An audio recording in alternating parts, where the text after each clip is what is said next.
राधे राधे महाराज जी, आपके चरणों में कोटि कोटि प्रणाम। महाराज जी, क्या मेहनत नसीब बदल सकती है और क्या बिना मेहनत के नसीब का सब प्राप्त हो सकता है? हाँ, उसे मतलब आप ग्रामीण भाषा में प्रश्न कर रहे हो। उसे शास्त्रीय भाषा में पुरुषार्थ कहते हैं। मेहनत का मतलब पुरुषार्थ।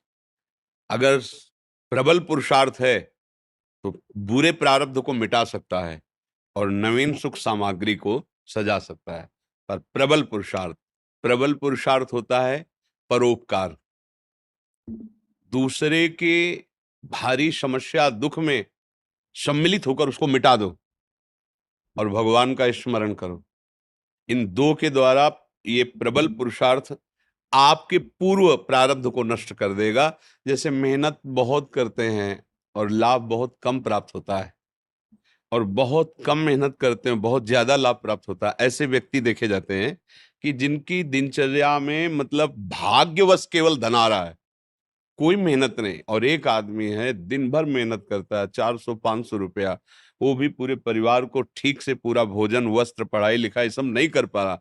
एक आदमी है कि बिल्कुल कोई ऐसा कार्यरत नहीं है, पर अर्थ की बाहुल्यता उसके घर में, ये पूर्व का जो पुण्य है वो उसे अर्थ प्राप्त करा रहा है। वर्तमान में वो पुरुषार्थहीनता दिखा रहा है। तो जब तक प्रारब्ध भोग है पुण्य का तब तक चलता रहेगा। अब एक है वर्तमान में बहुत पुरुषार्थ कर रहा, मेहनत कर रहा है, लेकिन पूर्व का पाप उसे आगे नहीं बढ़ने दे रहा। अब पहले पीछे का जो पाप है उसे नष्ट करने वाला पुरुषार्थ बने। वो दो प्रकार से होता है। परहित सरिष धर्म नहीं भाई।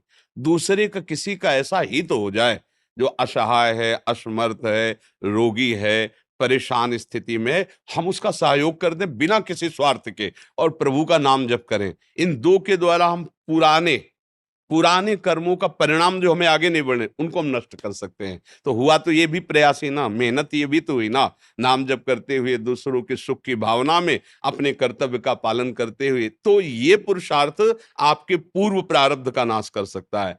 भाग्य से ही सब कुछ मिलता है ऐसा नहीं है, भाग्य भी काम करता है।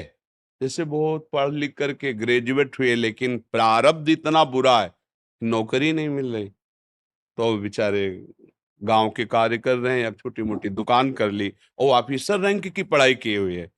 और एक है कि ऐसे घर में जन्मे हैं कि जमींदारी पहले से ही है, और वो न पढ़ने में रुचि न किसी क्रिया में रुचि, लेकिन वो बहुत सांसारिक सुखों को भोग रहे हैं। यहाँ प्रारब्ध देखा जाता है। लेकिन एक है कि बहुत गरीब घर में जन्मा, बहुत मुश्किल से उसके माता पिता ने पढ़ा पाया, पर उसने जी जान से मेहनत की, इतना पुरुषार्थ किया कि वो गांव में सबसे बड़ा आदमी बन गया। ये भी देखा जाता है। जो अपने पुरुषार्थ को प्रबल कर दे तो प्रारब्ध को मिटाया जा सकता है। अगर पुरुषार्थ हल्का हुआ तो प्रारब्ध जोर कर देगा और आगे नहीं बढ़ पाएगा।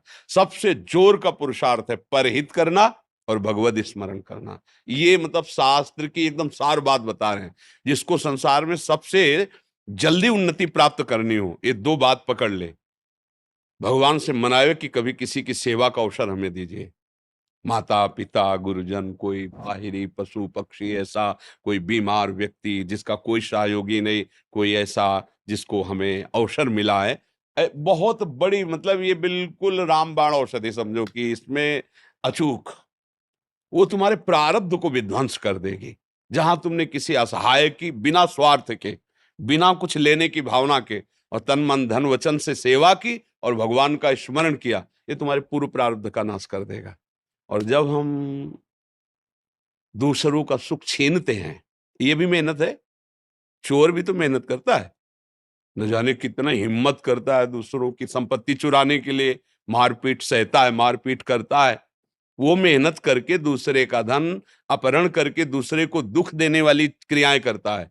तो उसकी ये मेहनत, उसके पूर्व के पुण्य जो जमा है आगे सुख देने वाले, उनका नाश प्रारंभ हो जाता है।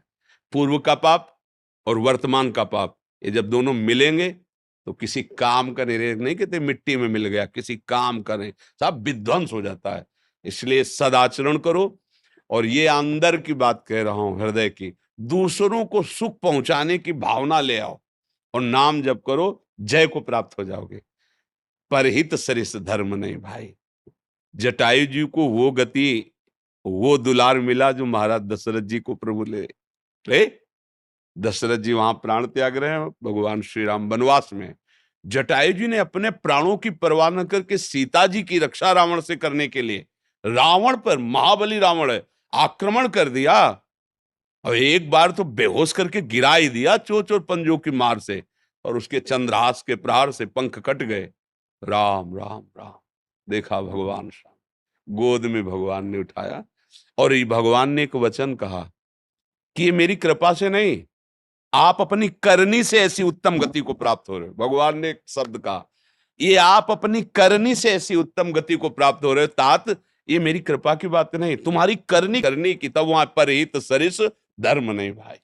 अगर प्राण भी चले जाएं दूसरे के हित में तो भगवान को प्राप्त होता है। बहुत बड़ी बात है, हम ऐसा पुरुषार्थ करें कि अपने प्रारब्ध का नाश कर दें। जो हमारा बुरा प्रारब्ध हमको नष्ट करने, हमें दुख देने, हमें विपत्ति में फंसाने आया, मंगल हो जाएगा। भगवान का नाम और दूसरों को सुख प्रदान करने की भावना।